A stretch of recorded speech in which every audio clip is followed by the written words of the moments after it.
ready. I can't believe it, guys, but I think it's time that I can actually show off the best Star Wars Transformers crossover.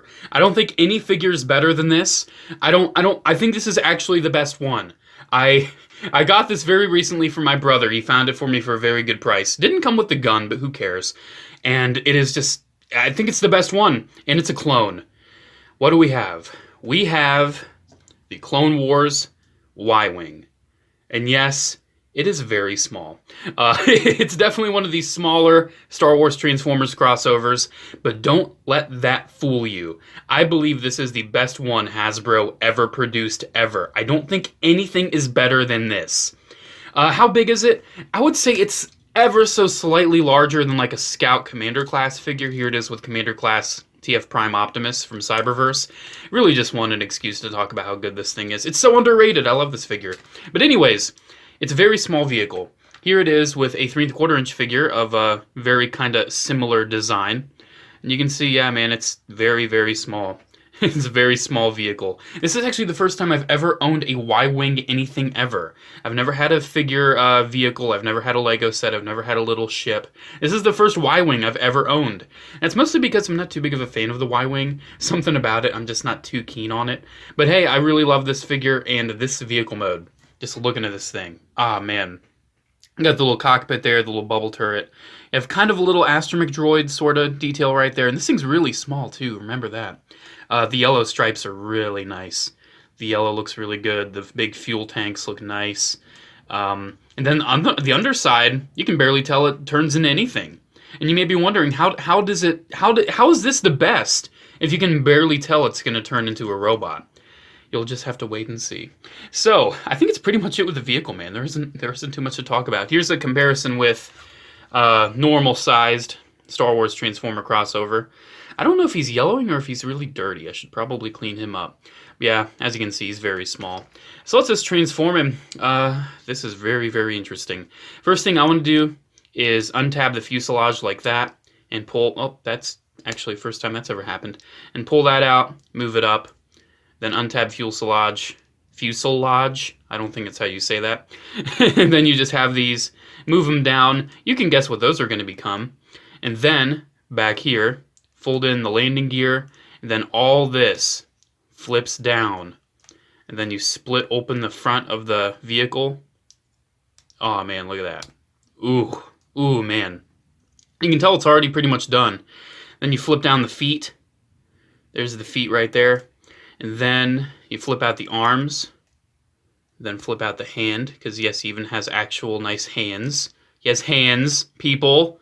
Some of these freaking things hardly even have hands. And then the last step, and I crap you not, is God, who's ever said that? Crap you not. That is awful. Boom. There you go. There we have the best Hasbro Star Wars Transformer crossover. Man, this robot mode, it's a little lanky, but it's really, really good. Now, you may be wondering, how big is it in robot mode? Comparing it to a normal Transformer crossover, you can see it's very small. Definitely on the small side. And then comparing it to another kind of Scout class figure, here it is with Scout class Scattershot from Cyberverse. Cybertron! There's so many cybers in Transformers, I swear. But yeah, there you go. I've actually had this guy ever since I was a kid, and he's still complete. That's so cool, isn't it? But anyways, yeah, he's not the biggest guy. Then one more comparison with a 3¼ inch Star Wars figure. He's a little over 4 inches tall.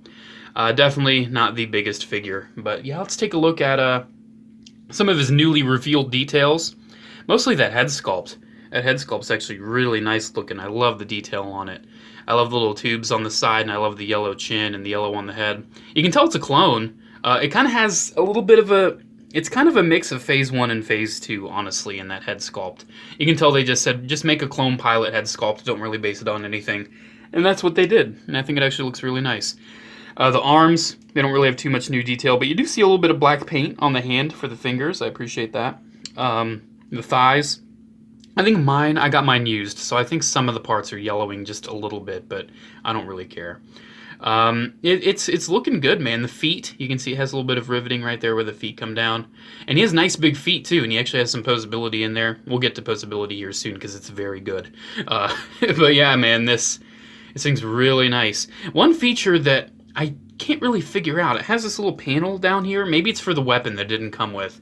It came with like an odd white, I think it was like a white DC-15 rifle. Basically this, but white, and he can hold it.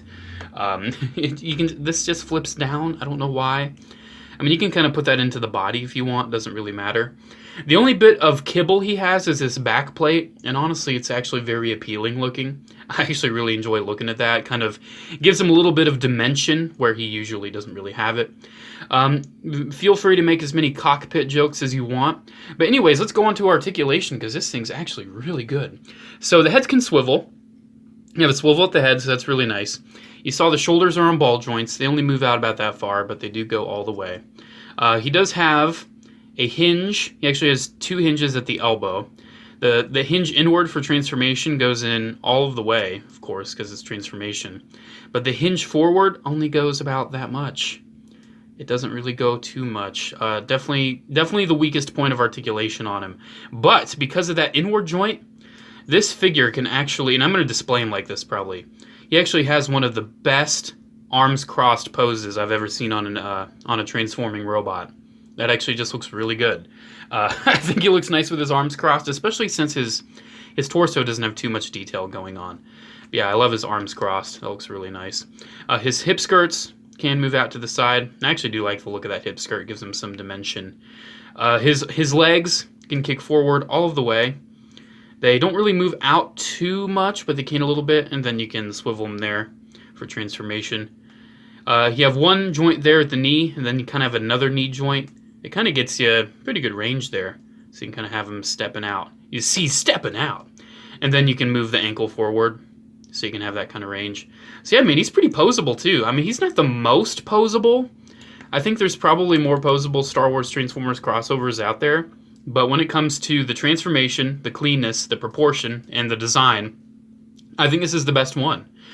We've talked about some of the worst more recently, but I think this is the best Star Wars Transformer crossover. The best Marvel Transformer crossover is certainly Venom.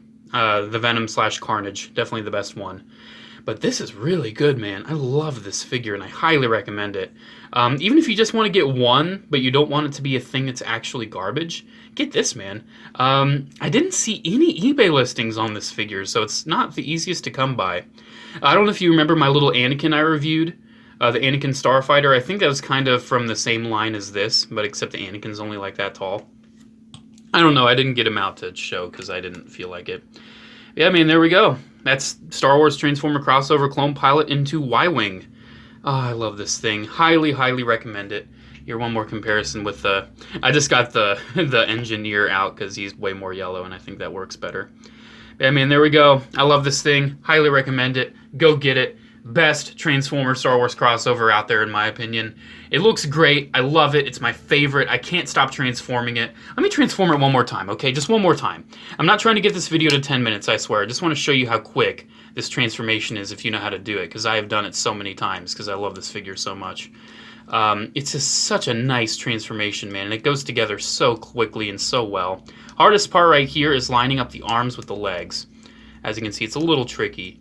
But once you kind of have done it a few times, you'll get it. And then boom, there you go. Oh, man. I love it so much. I love it. So yeah, man, there we go. Make sure to comment, like, and subscribe. Check out my social media links down in the description below, as well as my P.O. Box address. Have a good day, guys. And as always, I'll see you in the next one. Bye.